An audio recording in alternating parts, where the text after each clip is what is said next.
Hello అండి. ఇక్కడ నేను ఇంకా మా అమ్మ అయితే ఇంకా విశాల్ మార్ట్‌కైతే వచ్చాము. ఇది ఎన్‌టీపీసీలోని విశాల్ మార్ట్.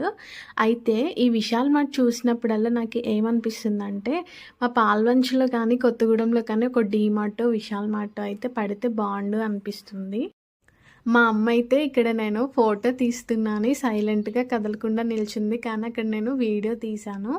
అమ్మ బాటిల్స్ ఇంకా మ్యాట్స్ అవి తీసుకుందామమ్మ విశాల్ మార్ట్‌కైతే ఎళ్దాము అంటే, అమ్మనైతే తీసుకొని విశాల్ మార్ట్‌కొచ్చాము. బాటిల్స్, మ్యాట్స్ ఏమో కానీ అవి కాకుండా ఇంకా ఎక్స్‌ట్రా అంటే మనం అనుకున్నవి కాకుండా వేరేవైతే తీసుకొనైతే బాస్కెట్ నింపేస్తాము. ఫైనల్‌గా షాపింగ్ అయితే కంప్లీట్ అయింది. బిల్ ఏపిచ్చేటప్పుడు మీరు ఎప్పుడైనా ఇలానే చేశారా? మనం బిల్లు 2000, 3000, 4000 ఎంతైనా పర్లేదు కానీ క్యారీ బ్యాగ్ యాడ్ చేయాలంటే మాత్రం యాడ్ చేయనియం. ఇంకా ఇదైతే నేను ఇంటి దగ్గర నుంచి తీసుకొనొచ్చిన బ్యాగ్ అనమాట. ఇంకా మీరు గూడా ఇలానే చేస్తారా?